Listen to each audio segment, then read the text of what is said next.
one love but one God? Does it matter that Bob Marley became a Christian before he died? Does that mess up your appreciation of him, the music, and the legend of Rastafarianism?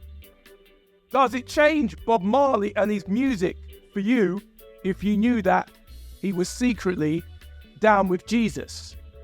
Let's talk about it. He was baptized, he cried for half an hour. Oh. And I considered it as He cried? repentant. He cried, he was washed out with... What year Bob Marley was baptized in the church? You remember? Oh, it was... I forget. It's about 7 months before he died. Oh, he baptized late? Yes. 7 months before he died? Yes. Okay, I see. It was late because So we can't judge him too harshly before, it of was his behavior difficult. before. It was even difficult. So really, what is the problem if Bob Marley became a Christian? Well, I guess it's the optics. I guess it's the narrative and the story.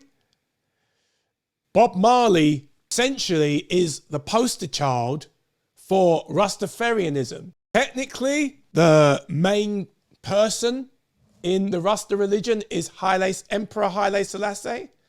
But in terms of globally, when you think of Rasta, you don't think of him, you think of Bob Marley. He's kind of like the Muhammad or Jesus in terms of fame of the Rastafarian religion. So if the most prolific Rastafarian of all time left that faith to become a Christian, remember, Rastafarianism is one of the major black Afrocentric religions. The optics of its most famous representative turn into Christianity that's seen as the white man's religion. You can see where I'm going here, right? Obviously, the new movies come out on Valentine's Day. One Love, the story of Bob Marley, a biopic, but it doesn't cover all of his life. It covers one section of his life when he was the political turmoil in Jamaica and how he was trying to unify the nation through music. The first attempt didn't go very well. I think there was an attempt on his life. It's around that time he's trying to figure it all out, and it celebrates the man and the music. Obviously, Bob Marley is a legend, a musical superstar. Some think of him as musical prophet. Clearly, this movie doesn't tell the full story, but one thing it definitely doesn't tell is his last-minute conversion to Christianity. Not the evangelical British or American, European brand, mind, but the ancient Ethiopian Coptic Church variety. Yeah, who knew? So look, let's backtrack a little bit. What do I know about the legend Bob Marley? Not very much, except for the broad strokes. Grew up listening to his music, One Love, Redemption Song, all the hits were played. They adored Bob Marley in Britain. It was his second home. So growing up, especially around Jamaican culture, he was an absolute saint. He was one of those rare black people that I'm sure even closet white racists love Bob Marley. And of course, the dreadlocks and ganja, the stereotypes that come with Rastafarianism were all introduced through the love of Bob Marley and his music, him and the Wailers. So I knew about his music. I knew about Rastafarianism through that. I didn't know actually until more recent years that he was biracial, that his father was white, a white Jamaican, which is interesting, a bit like Malcolm X. These black icons that you realise actually have a bit more dual heritage. But anyway, I don't want to go there right now. Not yet. So I knew about his songs, I knew his music, I knew he died while I was still an infant in 1981. So I never lived through the Bob Marley phenomenon while he was alive. I started to grow up after he was already passed away. But he's one of those icons, isn't he? And it's a bit like Elvis and different people who are icons of the 20th century. So, but the most significant thing outside of reggae music, if you were to pinpoint on Bob Marley, that I think even people like me who aren't experts, was his Rastafarian religion. That was a massive part of who Bob Marley was, a massive part of Jamaica and that period of Jamaican history from the 70s, 60s, 70s to the 80s. But I remember years ago hearing rumours that Bob Marley actually, in his very last months, became a Christian. Some of those rumours, because I worked for a Christian radio station, some of those rumours said that it was like a bedside experience, but some information has come to light that is actually a bit more substantive. But it made me ask, why is this a secret? Why does it matter if someone changes faith? I have a respect for Rastafarians. This is a disclaimer. There's Rastafarians who are in my family through in-laws, background-wise, or people that I've known growing up who are Rastas, people I know who came from Rastafarianism. Nothing but peace, love and respect. So this is not a video pitting one religion against the other. It's more, I am a Christian, but it ain't like a religion war thing. It's more about the reality of whether someone can change their beliefs publicly and the impact of that. Does it mean that you throw them away? I think of Malcolm X. He was famously one of the chief ministers of the Nation of Islam until he wasn't. He fell out with Elijah Muhammad and then he got excommunicated. But then he followed traditional Islam. He went to Mecca and he came back a Muslim. So even though technically it's Islam, if you actually understand the Nation of Islam, it is a distinctly different theology, different dogma, different traditions. It's distinct. So he changed his mind, he changed his beliefs. Similarly with Muhammad Ali, but at a later point. So why is it such a big deal that Bob Marley became a Christian? Well, I think the big deal is that the repercussions of someone so associated with a beforehand underground religion. Rastafarianism blew up as a result of Bob Marley and his music. His music was the soundtrack. It's a bit like, think of Tom Cruise and Scientology. This is the person that put the religion on the map. But the interesting thing is that I didn't know this, that Haile Selassie was alive around the same time that Rastafarianism started. I thought he died and then it became a thing. They were worshipping the Emperor Haile Selassie as the Christ while he was alive. But it's interesting that he was a devout Christian from the ancient Ethiopian Church, Coptic Church. In reality, is that one of the very first churches in all of Christianity was Ethiopia. And there's an unbroken lineage of that to this day. And the Emperor, Haile Selassie, was obviously the head of the church and loved the church and Christianity. So much that he sent missionaries from Ethiopia to, I believe, the States and to Jamaica, and to interact with the Rastas and say, yeah, you can be part of us, but it's Jesus, not Selassie.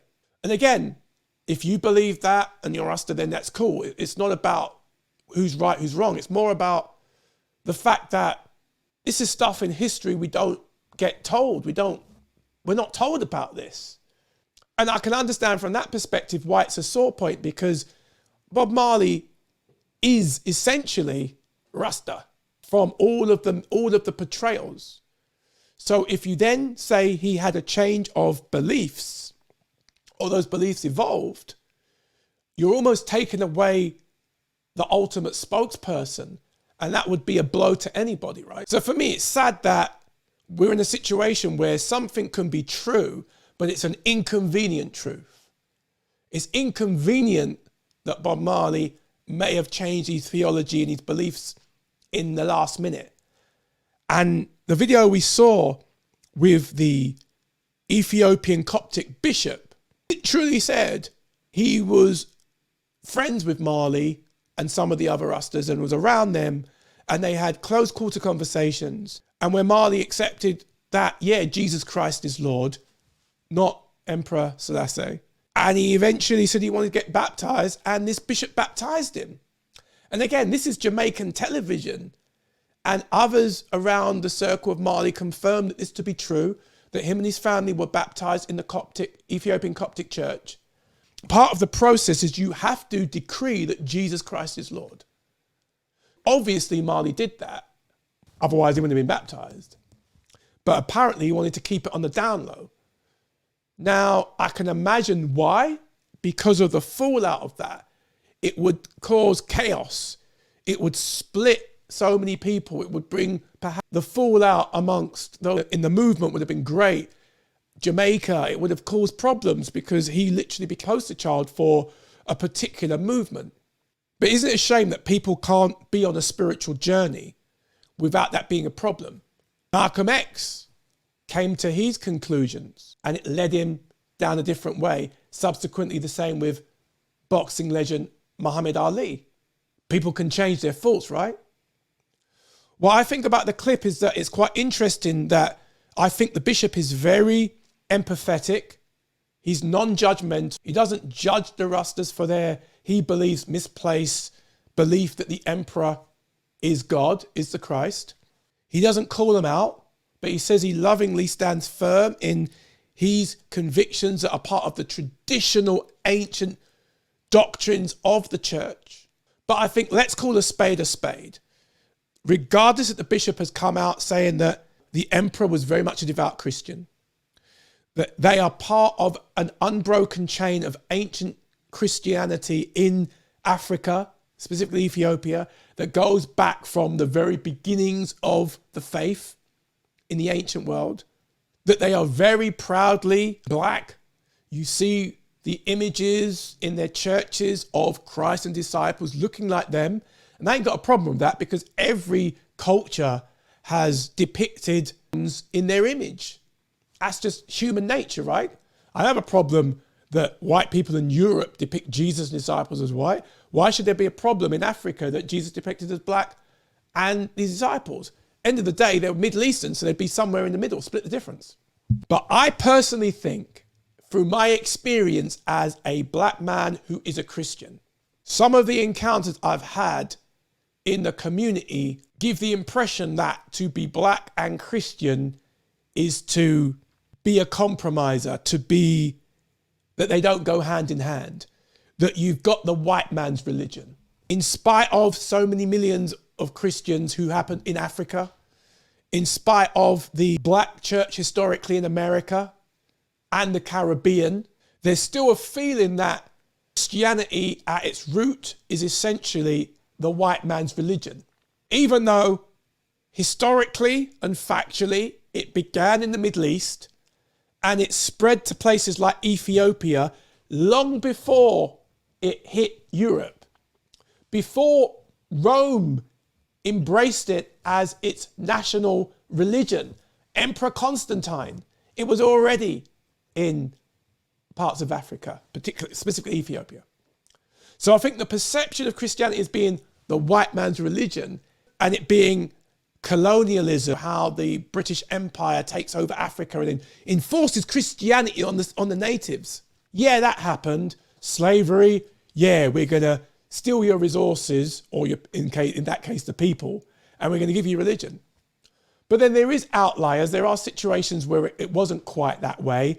My heritage is the Benin Kingdom in Nigeria, modern day Nigeria. I'm part of that royal dynasty, and my great-great-granddad was the Oba of Benin. They traded in the 1400s with the Portuguese. They were never enslaved, the Edo people, and there was trade between them and the Portuguese. And the Portuguese brought Christianity through Catholicism to Benin, and it was willingly embraced.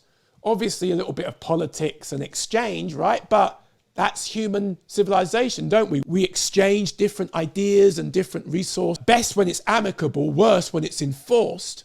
And that's how Christianity got, at least in that part of West Africa, through mutual appreciation and trade, not through slavery and colonialism. Yes, there was Christianity spread through colonialism, but the same thing can be said with Islam. Islam was spread even faster by conquest.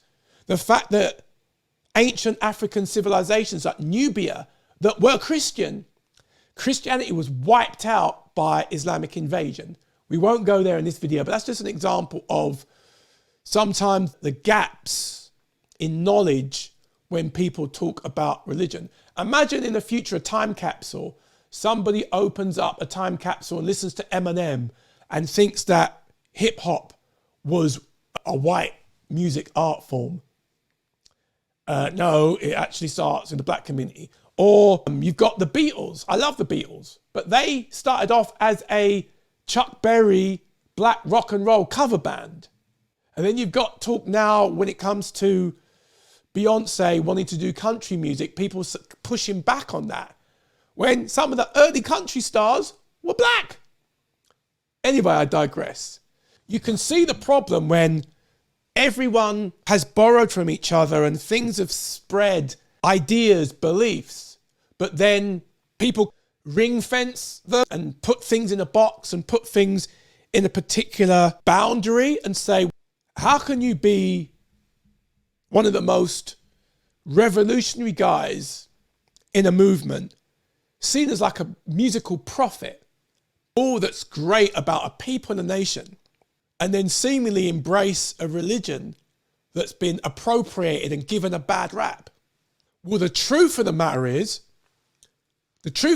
Bob Marley didn't go to a Billy Graham crusade and become an evangelical. He was in communication with the Ethiopian Coptic Church. They all were the Rastas. Before he made the decision to denounce the beliefs about specifically the emperor and receive Jesus Christ, which is essentially what the Egyptian Coptic Church is all about anyway.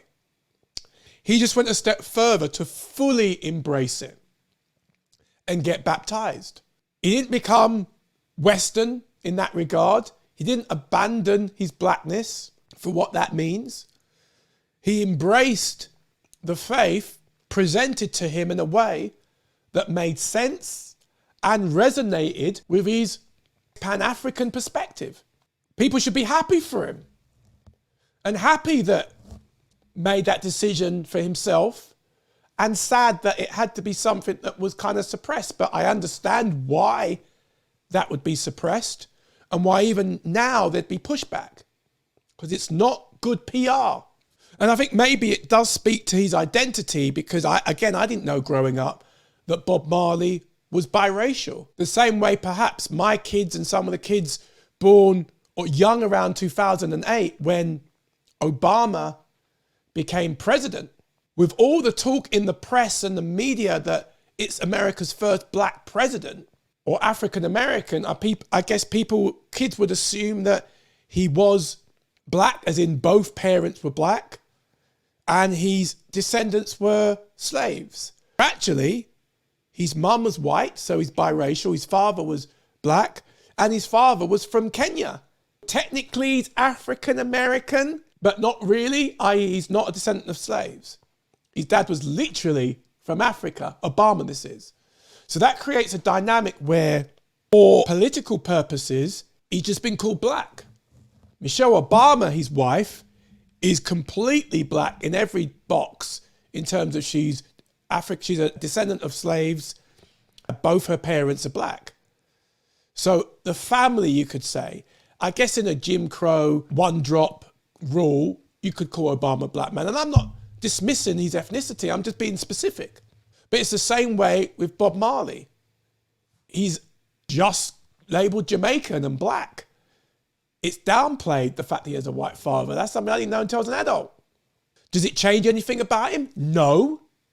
But it does speak to the possibility of an insecurity that I watched a documentary, and it was something that he kind of struggled a bit with, because he was called Red, which is very Jamaican. My wife is Red. She's of Jamaican heritage, where it points out that you are other because most people were my complexion and darker.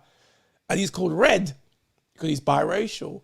So maybe, and someone who knows what it's like not be seen fully as black for different reasons I won't go into now, I can imagine young Bob compensating and then older Bob really compensating to be seen as legitimately fully of the people then.